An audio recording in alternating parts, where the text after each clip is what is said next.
नमस्कार जी, मैं मंजू। तो कई भाई बहनों ने मेरे को कमेंट किया था कि कैनफ को कब ग्रो कर सकते हैं, अफ्रीकन हबिस्कस को। तो आपने मेरे गार्डन में लगे हुए देखे होंगे और मैं आज इस पे पूरी जानकारी नहीं दूंगी। तो पूरी जानकारी आप इस पे चाहते हैं तो आप वीडियो नंबर 1069 ये मेरा देख लें। मैं वीडियो का लिंक डाल दूंगी, या फिर मंजू नेचर लवर चैनल पे भी इस पे खूब सारे वीडियोस हैं। सर्च करने के लिए आप कैनफ लिखे डॉट मंजू नेचर लवर या मंजू हांडा ऑर्गेनिक गार्डनिंग किसी भी चैनल का नाम देंगे तो आपके मोबाइल स्क्रीन पे ये मेरे वीडियोस शो हो जाएंगे और फिर आप देख सकते हैं। तो आज मैं अपना एक्सपीरियंस शेयर करूँगी इस पे और मोटी मोटी जानकारी भी दूँगी। तो ये जो प्लांट पहले इस पे मैंने जानकारी जो दी थी, जो मेरा अपना एक्सपीरियंस था, मैंने सितंबर अक्टूबर में भी इन्हें ग्रो किया था। तो सीड सोइंग के 3 साढ़े 3 महीने बाद इस पे फूल आना स्टार्ट हो गए थे। तो उसके बाद बीच में फिर मैंने इसे जैसे कि बरसात के टाइम, मानसून के टाइम भी ग्रो करके देखा। तो उसमें जो मेरे प्लांट्स बन के तैयार हुए और सितंबर में फ्लावर्स आए, खूब सारे फूल। तो आपने देखे होंगे खूब सारे फूल मेरे लगे हुए हैं वो। तो अभी जो लगाने के शौकीन हैं, ये जो टाइम है बहुत ही बढ़िया ऐसे ग्रो करने का है। और 3 दिन में इसकी जर्मिनेशन स्टार्ट हो जाती है और फिर अगर कोई आधा सीड नहीं निकलता तो वो धीरे धीरे निकलते ही रहते हैं। तो चलिए, लगाने से पहले मैं इसके बारे में जानकारी दे लूँ मोटे मोटे तौर पे। तो मेरा एक्सपीरियंस ये कहता है कि अगर हम इससे ऑल सीज़न एनुअल प्लांट कहें तो ये सबसे बढ़िया रहेगा। वो इसलिए क्योंकि एक जो प्लांट मैं अभी आपको बड़ा दिखाऊंगी, तो मेरे गार्डन में वो मेरे जहाँ पे बादाम लगा है, तो वहाँ पे पौधा कोई हाथ से थोड़ी ज़्यादा लंबाई का था। तो फिर मैंने उसे ट्रांसप्लांट किया। वो पौधा भी मैं साथ वाले बैग में लगा दिखाऊंगी। तो वो मुझे जब तैयार हुआ तब तो मैंने देखा नहीं। इसके प्लांट की जो ये ग्रोथ देख रहे हैं ना, बहुत जल्दी ये बड़े होते हैं। तो ये मैंने 7 जून को ग्रो किए हैं।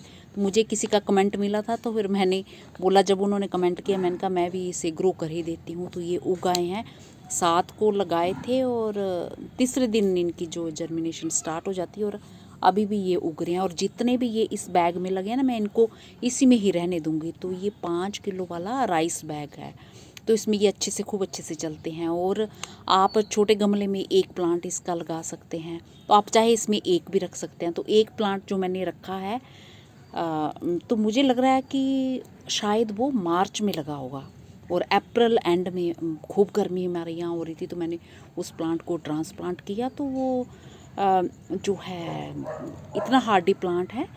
तो जैसे कई बार हम ट्रांसप्लांट करते हैं पौधों को, तो नीचे की पत्तियाँ जो मुरझा जाती हैं और ड्राई हो जाती हैं, तो ऊपर की टिप सिर्फ ग्रीन रहती है। तो वो पूरा का पूरा प्लांट मेरा हफ्ता भर तो मुरझाया रहा और उसके बाद वो पूरा का पूरा ठीक हो गया। तो अब मैं उसको भी दिखाऊंगी। तो और इसके बारे में मैं जो ये जानकारी दे दूँ, जूट के लिए लोग इसे लगाते हैं और इसके पत्तों का जो इस्तेमाल है वो सब्जी के तौर पे किया जाता है। सब्जी इसकी बना के खाई जाती है या चटनी खाई जाती है, इसमें हल्का खट्टापन होता है। तो और कई सारे लोग जो मेरे तरह वो के लोग हैं, वो गार्डनिंग के शौकीन हैं, तो वो फूलों के लिए इसे गार्डन में लगाना पसंद करते हैं। तो जो मेरे पास कलर है इसका, तो उसके अलावा मैरून कलर, उसके अलावा भी इसके 2-3 कलर होते हैं इसमें। तो पूरी जानकारी मैं वो वीडियो बताऊंगी, उसका लिंक दूंगी, आप देख लेना। पर ऑल सीज़न एनुअल का मतलब है स्पेसिफिक जो सीड ग्रोइंग सीज़न होता है उस टाइम हम इसे ग्रो करें तब ये लगते हैं। ये नहीं कि हम साल भर किसी भी टाइम इसे डाल दें तो वो ग्रो हो जाएंगे। जब इसका बिल्कुल लगने का जो टेम्परेचर इसको वैसा ही मिलेगा तो उसमें ये लगता है। तो मैं आपको जो बड़ा वाला प्लांट दिखाती हूँ, तो वो मेरा देखिए, तो ये मेरा बड़ा वाला पौधा, ये देखिए कितना बड़ा हो गया है। ये भी आटे वाले राइस बैग में मैंने जो बादाम के उसमें से निकाला था, बैग में से जिसमें बादाम लगा है, तो फिर मैंने यहाँ ट्रांसप्लांट कर दिया। तो इतना बड़ा ये हो गया है। तो आप एक पौधा भी लगा सकते हैं और 4-5 पौधे भी रख सकते हैं। तो ये अच्छे से चलते हैं, मेरे पुराने वीडियोज़ में देख लीजिए। तो इसलिए मैं कह रही हूँ कि ये मुझे लग रहा है कि मार्च के एंड में लगा होगा ये। तो अप्रैल में जब मैंने इस प्लांट को ट्रांसप्लांट किया था, तो इसके नीचे मैंने वो कुछ सीड और डाल दिए थे, यहाँ डाले थे, तो एक भी नहीं उगा। वो ज़्यादा गर्मी के कारण होगा। प्लांट तो ये मेरा चल पड़ा पर सीड कोई नहीं मेरा उगा। तो अभी जब मैंने 7 जून को डाले हैं, तो 7 जून वाले ये मेरे सारे के सारे जो हैं जितने भी डाले हैं तो सारे ये निकल आए हैं। तो मिट्टी भी किसी भी तरह की ले लें, बस थोड़ी खाद मिला लें तो बहुत अच्छे से चलते हैं। बाकी खाद वगैरह स्पेशली इन्हें देने की ज़रूरत नहीं है। आपका मन करे तो जैसे लिक्विड फर्टिलाइज़र औरों में डालते हैं तो आप इसमें भी डाल सकते हैं। तो ये मैंने अपने गार्डन की जो मिट्टी राइस बैग में भर ली है। एक और खाली हुआ था तो ये मिट्टी पूरी भुरभुरी जैसी है। और ऐसे मिट्टी बनाना चाहते हैं नॉर्मली तो ये सीड मैं ऐसे स्प्रिंकल कर दूँगी।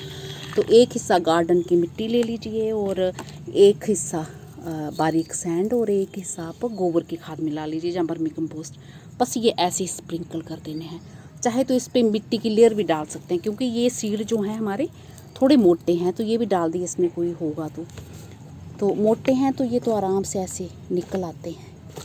और हमने अब इसे पानी दे देना है इस तरह से, और बहुत जल्दी ये उगेंगे। और अभी जो थोड़ा मगर नेट कोई साइड में लगा है, वैसे तो मैंने बहुत सारे जो पूरे प्लांट्स अपने जो ये पर्सलिन हुए, वो बाकी और भी कई सारे गर्मी वाले पौधे वो सारे बाहर रखे हुए हैं। और कोई जो पौधे हैं कटिंग्स वगैरह लगा रही हूँ वो हैं बस साइड पे। नेट भी काफ़ी मैंने हटा दिया है अब। तो इसे आप इस जगह पे दीवार के पास रखिए। यहाँ पे सुबह की 4-5 घंटे की धूप मिल जाएगी तो पौधे बड़े अच्छे से ये बढ़ते हैं फिर। और पानी जो है आपने रोज़ देना है, हल्की मॉइस्ट मिट्टी इसकी रखनी है, ये करना है। और अब जब बरसातें शुरू होनी हैं तो पूरा दिन की धूप में आप इसे रख सकते हैं। तो अपने यहाँ की धूप देख लें, बहुत कड़ी धूप होती है, बरसात के बादल भी आते हैं। तो इस तरीके से 4-5 घंटे की धूप मिल जाए तो इनके लिए ये वो काफ़ी है। और ये मेरे गेंदा के पौधे ये ऐसे हो गए हैं, इतने हो गए हैं, तो गेंदा के पौधे भी आप लगा सकते हैं। दिन में बड़ी गर्मी हो रही थी तो पता नहीं अभी आपको ठीक से दिख रहा होगा क्योंकि अंधेरा हो रहा है। तो इसी के साथ नमस्ते जी, शुक्रिया। तो कई जगहों में प्री मानसून स्टार्ट होगा, जहाँ मानसून जहाँ पे स्टार्ट हो चुका होगा, तो आप सुबह के 4-5 घंटे की खुली धूप में से आराम से रखिए, तो ये बहुत जल्दी से आपके बढ़ेंगे। नमस्ते जी, शुक्रिया।